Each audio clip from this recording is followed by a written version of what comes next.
Hello all, this is Scott Moore. I'm a Senior Technical Account Manager supporting HPE at Ingram Micro. And in this session, we're going to go over the basics of server technology.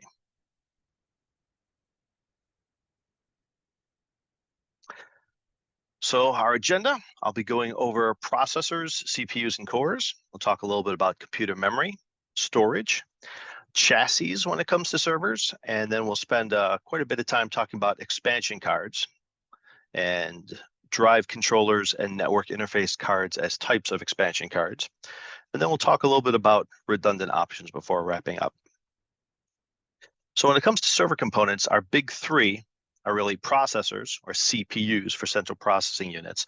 And the makers and the models, typically you're talking about Intel Xeons and AMD EPYCs, although there are other manufacturers and other types of processors out there. The vast majority fall into one of these two families, one of these two manufacturers. Number of cores and the speed in gigahertz are usually the two most important factors when picking out a CPU. The speed in gigahertz being billions of operations per second, tells you how many operations, how many math functions a processor can perform. The higher the number, the faster the processor. Cores are essentially mini processors or mathematical processors within the processor chip itself. So if you hear of a 16-core processor, that means there are 16 different sections within the processor, each capable of performing their own simultaneous calculations. So if I have 16 cores at 3 gigahertz, I actually have 48 billion operations going on per second if I have each of those 16 cores doing something at 3 gigahertz. And then another important aspect when we're talking about the servers is the quantity of processors. So although we can have a high speed gigahertz rating and we can have a high number of cores in the processor, many servers, as opposed to desktops or notebooks, will support multiple processors. Typically, 1 or 2 processors is common, though we do sell servers that have up to 32 processors in a single server. The second major component of the big three is random access memory, or RAM. All you really need to know about memory, the more the better. Typically, different systems will have different rules for how you increase the RAM. Typically, if it's a multi-processor system, you have to keep the same amount of memory on each of your processors. So you upgrade it kind of for each processor when you do upgrade it. But there may be some stipulations depending on memory should be added in pairs or memory can be added in singles. And that varies a little bit from manufacturer to manufacturer and depending on the chipset they use. Persistent memory, also known as storage class memory, SCM, is kind of a mix between RAM and storage. It's not as fast as your regular RAM, but it does allow you to store values in it when the machine is shut down, which typically RAM does not do. When you turn off a computer, you essentially lose everything in memory. The advantage of storage class memory is that because it's very fast, although it's not as fast as regular RAM, it is faster than hard drives, SSDs. So if you're doing something like a database, that would actually perform better the more of it you can copy into RAM. If you have storage class memory and you can push your entire database into storage class memory, it will perform a lot better than it can from SSDs or from old traditional hard drives. It's kind of a niche at this point. Intel has done some storage class memory with their Optane products. There is an industry standard coming out for storage class memory. We might see more of it in the future, but right now it's kind of a niche product. And the third of the big three components is storage. Primary storage, when we talk about primary storage, we're typically referring to hard drives in a RAID or flash, such as SSDs, something that's high performance where we're keeping our applications, our data. Some new standards, I mentioned storage class memory and persistence memory. There's also something called NVMe, non-volatile memory express, which is storage that's connected directly to the processor bus. So it doesn't necessarily have to go through a controller like hard drives or SSDs do. The advantage of not going through a controller, NVMe is very, very fast. It's built from transistors, just like flash memory, just like SSDs are. But It's even faster than SSDs because it doesn't have to go through any sort of translation via a controller. It can talk directly to the processor.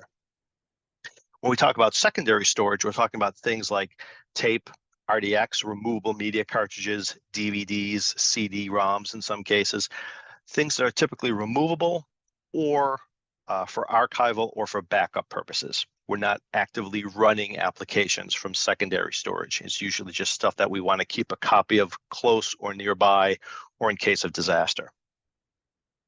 And then finally, I'll mention external storage is very popular in the data center world, where it used to be that most storage that a server needed was inside that specific server. That's not the case anymore. We do have shared storage systems such as network attached storage or NAS, storage area networks, referred to as SANs, SANs, although we do still have the kind of storage that you would get and attach to only a single server, and that's referred to as DAS or direct attached storage. Switching over to talk about server chassis types, there's really three types of chassis primarily in the server world. Towers are taller than they are wide. They can use up a lot of floor and desktop space, but they're perfect for a small business or departmental use, where maybe I usually use a dentist's office as an example. If you think of a dentist's office, we have a database of patient records, and the receptionist in the front of the office needs access to those records to book appointments for a customer, to see who's coming in. The dentist in the back needs access to the patient records to pull up their latest x-rays, to pull up their most recent medical information, things like that. So it makes it easier. If I have one server, I can throw all my data on the server. I can have a thin client or a terminal up front or a PC, so the receptionist can access the server, so can the dentist in the back. Single server like that is perfect for a small business. When you're no longer a small business, however, and you need multiple servers, you generally start looking at rack mounts. Rack mounts are wider than they are tall. As part of a industry standard, all rack mount equipment is 19 inches wide. So it doesn't matter if we're talking Lenovo servers, Dell servers, Hewlett Packard Enterprise servers, they're all 19-inch wide. And if I have a standard rack, all of those manufacturers' rack mount equipment will fit into the same rack. So one thing that's not proprietary in this industry. But you typically see rack mounts used in medium to large businesses. And the reason there is once I start growing to the point where I need multiple servers for different tasks, if I was to keep on buying more towers, eventually I get to the point where the floor of my office and all my desktop space is filled up with these desktop tower style chassis, which can be kind of inconvenient. With rack mounts, I buy a rack, which is essentially a metal cage, kind of like a standalone wardrobe, and I can stack my rack mount servers on top of one another. So I can buy a single rack, I could fill it with 42 rack mount servers and tuck it someplace out of the way. If I had a room full of 42 tower computers, they would completely cover the floor and cover all the desk space in a regular office room. So it's more convenient to switch to rack mounts when you're kind of in the medium to large business range. When you need so many servers that even rack mounts can start to get a little inconvenient, that's when you see customers switch to blades. And blades are a special type of rack mount server. The chassis or the frame that holds the blades gets rack mounted just like a regular rack mount server, but then you can stick multiple cards or blades, each containing processor, memory, and storage, into that chassis and pack more servers into a blade chassis or a blade frame than you could just going with standard rack mounts. Let me give you a little example of what I mean. So a standard rack is 42U high. I can have 42 rack mount units of devices in there. So if I go with the smallest blade server, the smallest blade server is a 1U server, I can fit 42 1U servers in the standard rack. On the other hand, if I try to use blades, standard blade chassis, commonly about 10U, so I could take a 42U rack, I could put in 10 chassis. Each chassis can hold up to 12 servers. So now I have 4 chassis times 12 servers. I have 48 servers. plus the 2 additional U space left between my 40U of rack mount that I'm using and the 42U rack mount height of the rack, I can buy 2 more of those 1U servers. So I go from 42 servers using just rack mounts to 50 servers if I use blades. And that gives me 19% greater rack density, or greater server density, I should say, within my rack. So I can get a lot denser compute if I go with blade servers. Another benefit of blade servers is per chassis, all the network, all the cooling, all the power is all consolidated. So it makes it a lot easier, where with 42 regular rack mount servers, I'd have to have 84 power supplies plugged in if I wanted redundant power on each of those 42 servers. A 10U chassis that holds 12 servers, for example, from HPE, 6 power supplies is enough to redundantly power a dozen servers. So it makes it a lot easier for cabling as well. Expansion cards. Expansion cards are the way that you add additional devices to your server. Servers do have a lot of things built into them now, so you may find not a lot of use for expansion cards in some situations, but there are certain applications, say video transcoding, AI, where maybe you want to add GPU cards, maybe you're doing virtualization and your customer wants to add some additional network interface cards. Maybe you have a preferred RAID controller that you use on all your servers. So you're going to eat up some expansion by adding that card into your server. And there's 2 main ways of doing expansion for your servers. The most common is an interface called PCIe, or Peripheral Component Interconnect Express. And those are going to be slots right on your motherboard that you can buy an industry standard PCIe card, plug it into that little slot on your motherboard, and you've added additional features to your server. And those could be things like I mentioned before, network cards, array controllers, graphical processing units, etc. There's 3 slots pictured here coming off a motherboard. They're in the yellowish orange colored connections. PCIe X1 is on the bottom. Then X4 above that, there is an X8 slot as well. It's just not depicted here. And at the top is a PCIe X16 card. And you could see from the holes in those interfaces, I should be able to take a PCIe X1 card and stick it in an X4 or X16 slot. And in fact, I can. So X16 just kind of gives you a little bit more functionality or a little bit more compatibility with PCIe cards that are out there. Typically, the X1 cards add things like USB ports, serial ports, parallel ports, things like that. X4 and X8 cards are the more common, and you'll see those used for NICs and array controllers. The X16 PCIe cards, the 16 represents 16 lanes of data transfer. So X1, X4, X8, X16 is 1, 4, 8, or 16 lanes of data transfer. The X16s are typically used for GPU cards. So when you need really high performance compute and you add a GPU card, those are typically going to go into X16 slots. And those are common in towers and rack mounts. This is also an industry standard. So I can buy an Intel PCIe NIC card and I can stick it in my HPE server without any problem. They'll fit because both the motherboard in the HP server and the NIC card itself are made to the PCIe standard.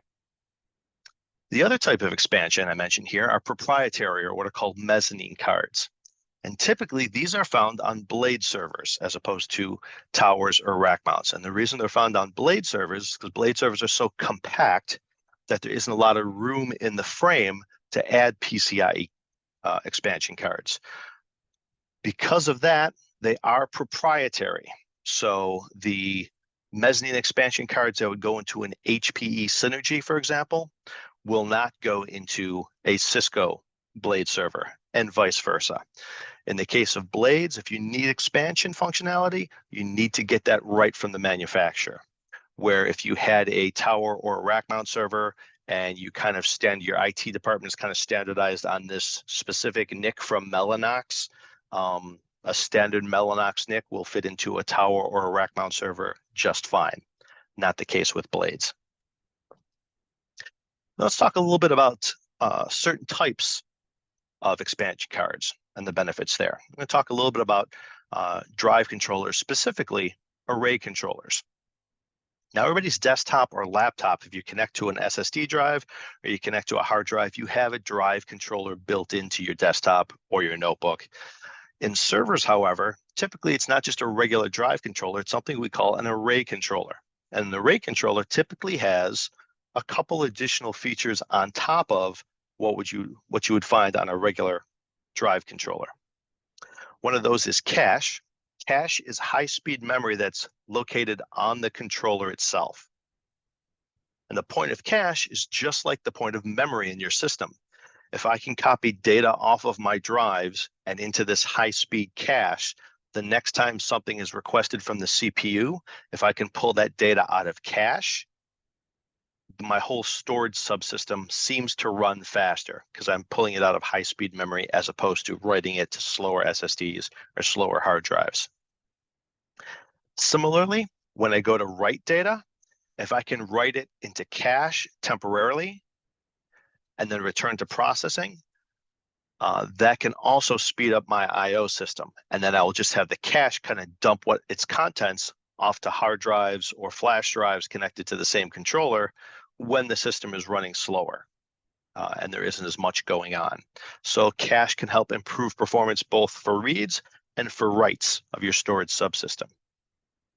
Now, if that's all you're going to use it for is read cache, so I'm only speeding up half of my data essentially. Anytime I need to read, I can copy it into cache, but I'm not caching my writes.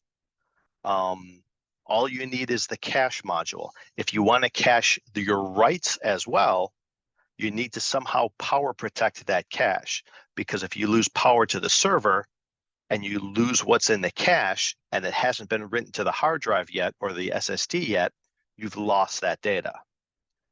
So for devices that support caching writes as well, you'll have a battery or a capacitor that you can add to the card, or that sometimes is built into the card.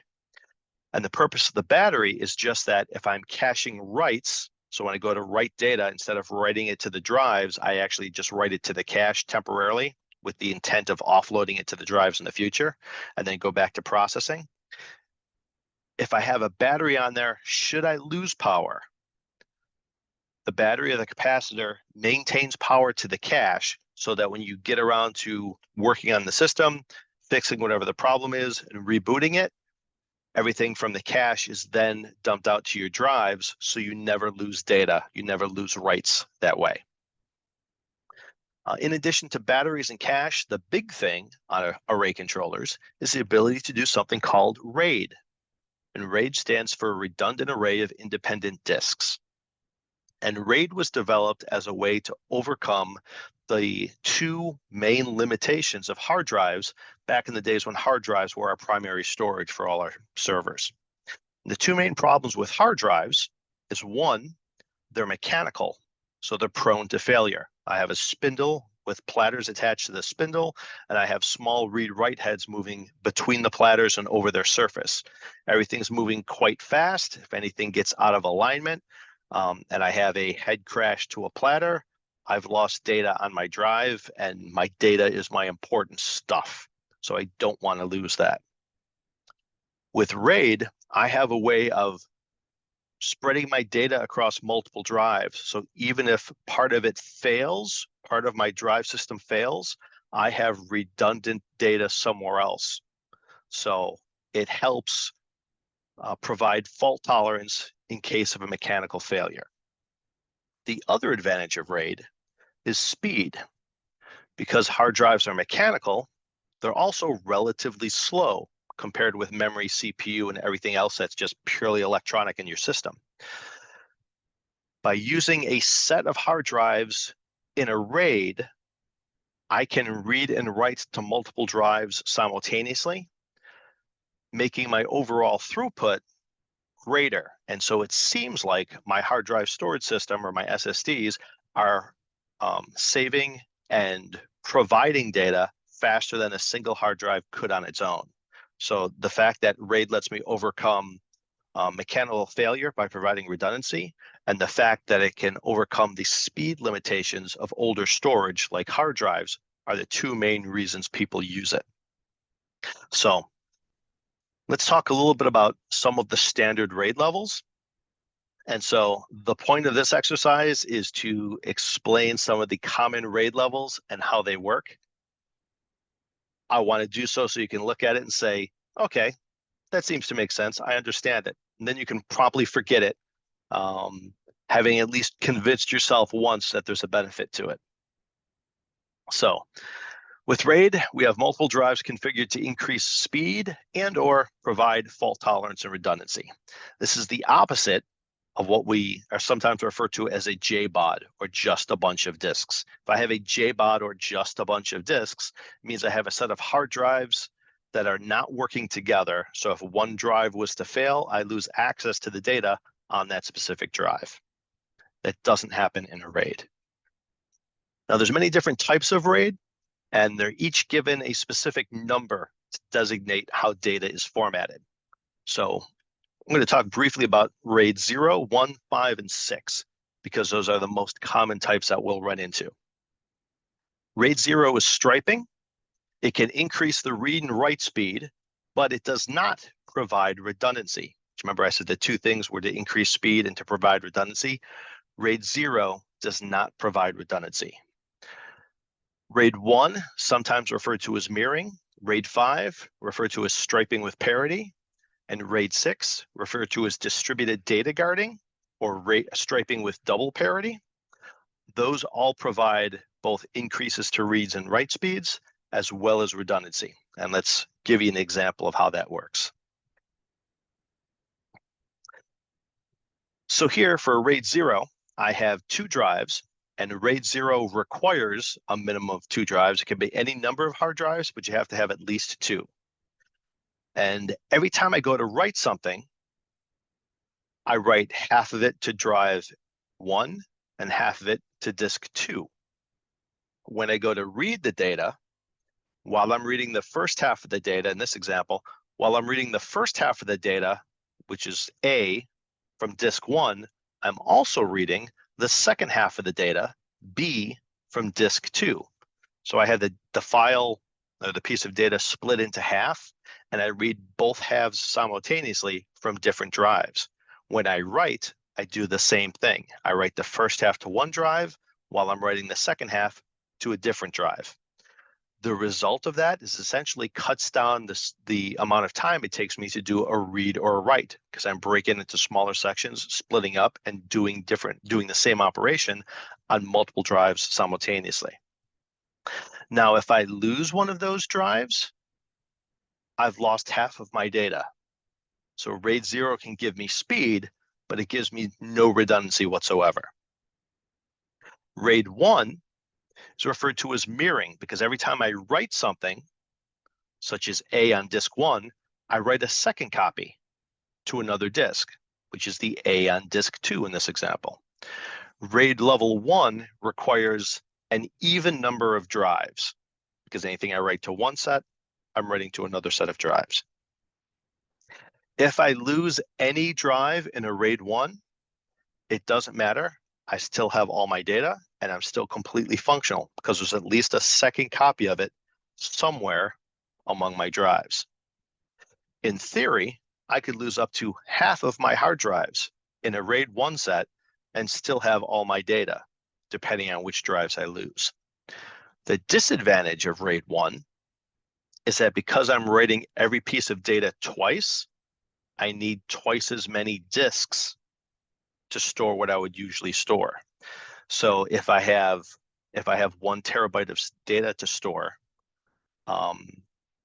usually a 1 terabyte drive would be fine. If I'm doing RAID level 1, I need at least 2 1 terabyte drives to store 1 terabyte of information, because everything is saved twice. But I do get that increase in speed, and I do get that provided redundancy as well. You can see, though, as I go up in the number of drives, RAID level 1 can be quite expensive, because if I have, using the 1 terabyte drive example, if I have a If I need 10 terabytes of data, I would usually get 10 1 terabyte drives, but if I'm doing RAID 1, I now need 20 1 terabyte drives. The solution for that problem is RAID 5. RAID 5 is striping with parity. So parity is signified by P1, P2, and P3 in this diagram, and that's the parity information. And the parity is every time you write a file, just like we did with RAID level 0, I write part of it to the first disk. So in this example, I put A. We'll say that's the first half of our file, and I write that to disk 1. The second half of the file, B, I write to disk 2. And then the parity information for that data, I write to disk 3. And just for the purposes of this example, think of parity as bit by bit, adding A and B together. So P1 in this example is A plus B. So if I were to lose disk 1, on disk 2, I have the second half of the file, B, and on disk 3, I have the parity, which is A plus B. So if I subtract the data that's on disk 2 for that file from the data on disk 3, the difference is A, and I can tell what was on the drive that was lost. And all the data that is stored to a RAID 5 is striped, so you're not saving the first half always to disk 1 and the second half to disk 2. I will store it to different drives, and even the parity gets rotated and stored on a different drive every time I store something. Now with RAID 5, if I wanted 10 terabytes of storage, like I mentioned before, and I was using 1 terabyte drives, remember with RAID level 1, I would need 21 terabyte drives to store 10 terabytes of data. With RAID level 5, my overhead is only a single drive. Because in this, if you look at this example, the only extra data I have is that parity, P1, P2, and P3, and that essentially takes up 1 drive. So if I wanted 10 terabytes of storage in 1 terabyte drives for a RAID 5, it wouldn't take me 10 drives. It wouldn't take me 20 drives. It only takes me 11 drives. The 10 drives you would normally expect, plus 1 extra drive for parity. If I lose any drive, I can replace it with an empty drive, and I can rebuild by backtracking and figure out which data was lost. However, if a second drive dies, I'm dead, because at that point, I've lost too much between parity and data that I can't reconstitute the missing data. The solution there is something called RAID 6, which is not shown on this slide, but RAID 6 takes a minimum of 4 drives, where RAID 5 took a minimum of 3 drives. And I do the same thing I do with RAID 5. I split up my data between the drives. I write one type of parity to one of the drives, and I also calculate parity a second way and write it to an additional drive. So it takes a minimum of 4 drives because I'm splitting my data into a minimum of 2 parts, and I'm writing 2 different types of parity. The advantage there, if I lose 1 drive, I'm still good. If I lose 2 drives, I'm still good, and I have access to all my data. So in the situations where maybe a drive fails, you take it out, you stick in a blank drive, and you wait for your data to rebuild automatically on your RAID controller. Your missing data to be rebuilt to the new drive. If I have a second hard drive fail while that rebuild is going on, with RAID 6, I'm still good. I still have all my data, and I can pull out that second bad drive, put another replacement in, and it will rebuild that drive as well.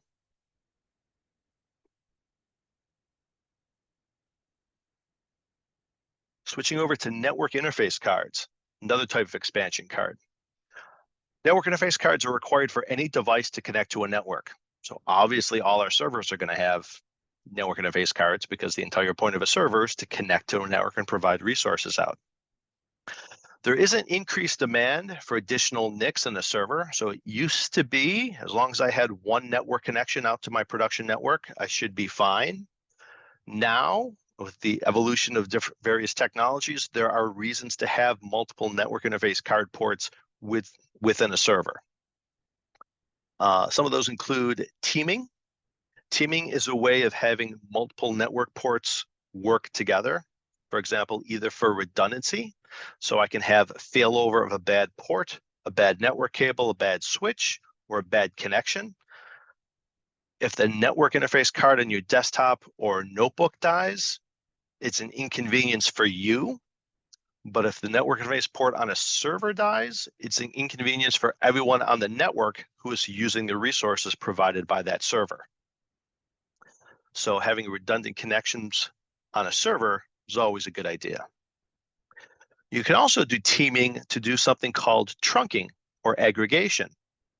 So I can have multiple network interface cards and the ports on those cards kind of all tied together to give me greater bandwidth, both going in and coming out of the server. Again, because the server is going to have multiple clients trying to access its resources, the more bandwidth you can give the server, the quicker it can satisfy all those tasks. Another reason for increased demand for additional NICs in servers and data centers is there are certain shared storage devices, specifically network attached storage, NAS, and iSCSI SANs that connect directly to networks, and that's how they transfer data to servers and clients is over a network.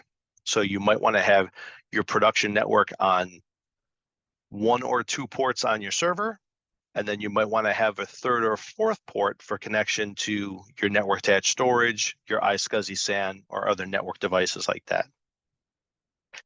Another thing that causes increased demand for NICs is virtualization. Oops, there we go. Virtualization best practices, if you're using something like Hyper-V or NetWare, if you're running virtual machines, best practice is to have a separate physical network port for each virtual machine on the same physical server. So if I'm going to run 8 virtual machines on one server, although it's not necessary, best practice would be dedicate one physical network port to each of those 8 virtual machines, so they have their own full network bandwidth going in and out of the server. Let's talk a little bit about redundant options in servers. Now, you don't see these so much in desktops or notebooks, again, because if a desktop or a notebook goes down, it's an inconvenience to you or me. If a server goes down, it's an inconvenience to everyone at the company or everyone on the network or everyone trying to buy your product across the internet. So the more redundancy we can build into servers in the data center, the stabler our platform will be, the less detrimental it will be if we have any sort of failure. The most common things in servers are redundant power supplies. Redundant power supplies allow you to have multiple power sources coming to a server in the event that one of the power supplies, because remember, power supplies are also mechanical, like hard drives. If one of the power supplies fails, power cord gets pulled out, network port goes down, or a power port goes down, a circuit goes down in your facility.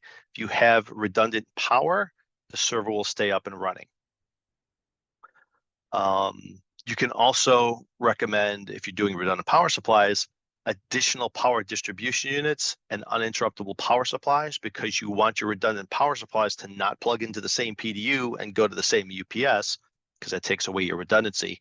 You want them to go to different power distribution units, to different UPSs, and very hopefully different circuits within your data center. So if any of those components were to fail, you still have full redundancy.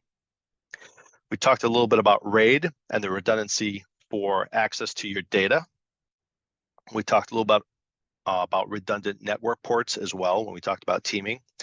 And redundant fans for cooling is another thing. Maybe that most of your desktops or notebooks might only have a single fan in them. It's not uncommon for servers to have 6, 8, 10 fans in a server, just because they're usually running 24/7, can generate a lot of heat.